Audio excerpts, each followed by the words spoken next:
High School Game Night brought to you by JD's Pazzo Pizza in Ephrata.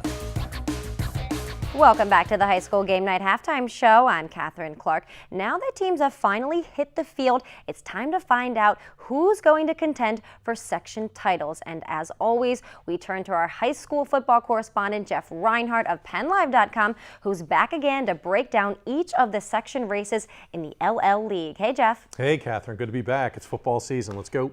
All right, let's go. Okay, Jeff, when we talk Section 1, you always have to start with Wilson, undefeated once again in section play last year. So who can give them a run for their money?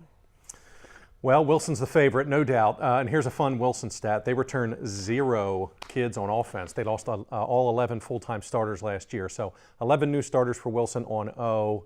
It's a little misleading because they had some kids play. Jake Templin, the quarterback, got a couple starts late in the season. Shane Dantzler rushed for over 800 yards as kind of a on-again, off-again back. So they have some kids there. But Wilson's going to be your pick. They've won 43 LL League games in a row dating back to 2007. Unbelievable. Who's going to challenge? Definitely Penn Manor. I know they lost some studs, and they're in Ireland playing Cedar Cliff here in week 1. But I think they have just enough back in the tank to compete. I know they lose Charles Bell, who was a real hammer, but Tanner Arisman is back. Really good senior quarterback, been through a lot of big games. I like him a lot. Defense has 5, 6, 7 kids who played a lot last year. So I have Penn Manor on the 2 line. I think Hempfield's going to be there.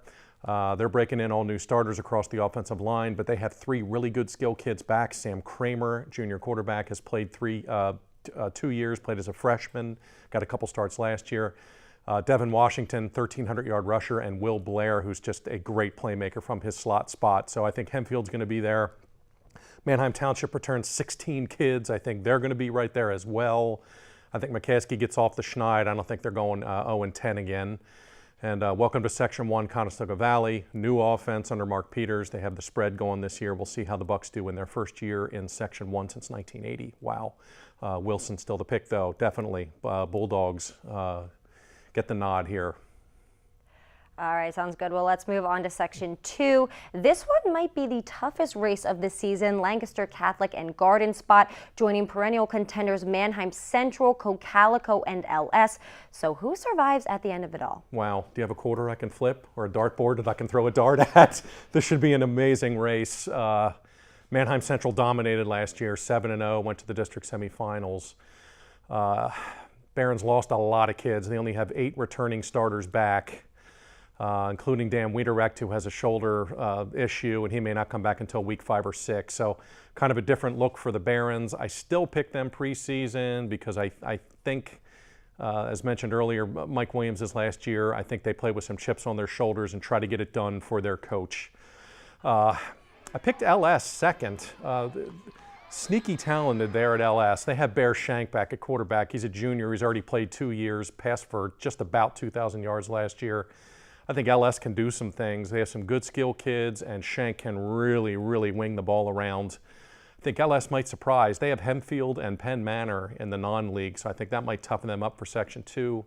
I think Cocalico might slip back a smidge. They lose some big weapons, Jet Janis, Spencer Moser, et cetera, et cetera. Really like DJ Fabiani. I think he's going to be a player. I think he'll carry the ball just fine, and we'll see how Dante Haynes does as a full-time QB this year.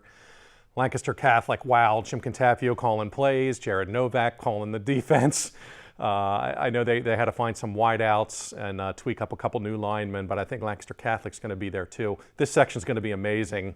Garden Spot coming back up from Section 3, holy moly. So again, flip a coin. I'm going to put the Barons there with experience and playing for Coach Williams last time around, but Section 2 should be battle royale. Unbelievable. It'll be very interesting to watch. Well, finally, Section 3, Ephrata moving down to join some of the smaller schools, but it's Donegal who's ruling the roost these days. Can they repeat, or is it someone else's turn this season? I think Donegal is the prohibitive favorite to defend its title. A really good core of kids coming back, including Connor Ness, the quarterback. He was the LL passing efficiency leader a year ago. Connor Maxwell returns. He's the reigning Section 3 linebacker of the year.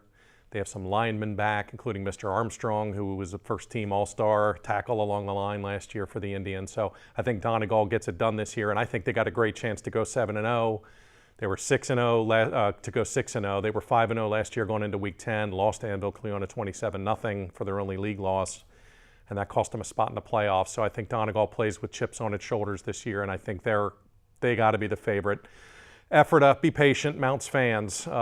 22 new starters coming off an 0-10 season. Not a lot of fun last year for Ephrata. So from all indications, they're okay with going to Section 3.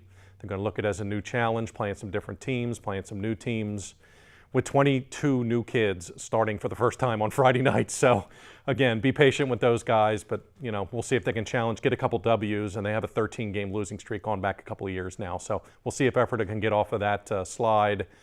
Donegal is definitely the team to beat in Section 3. Also keep an eye on Anvil Cleona. I think the Dutchmen will push.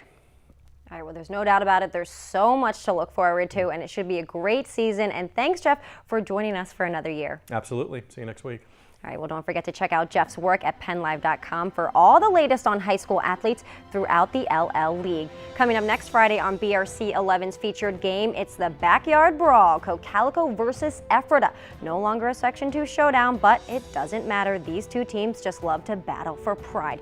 And we'll have the grudge match for you next Friday live in high definition right here on BRC 11 at 7 o'clock. Well, that'll do it for the halftime show. Thanks for watching. Just a reminder, High School Game Night's post-game show airs tonight at 10:30 with Brian Cast and Chad Landers. But for now, we'll send you back to Eldon Ritu Stadium for second half action between Warwick and Mannheim Central. Enjoy.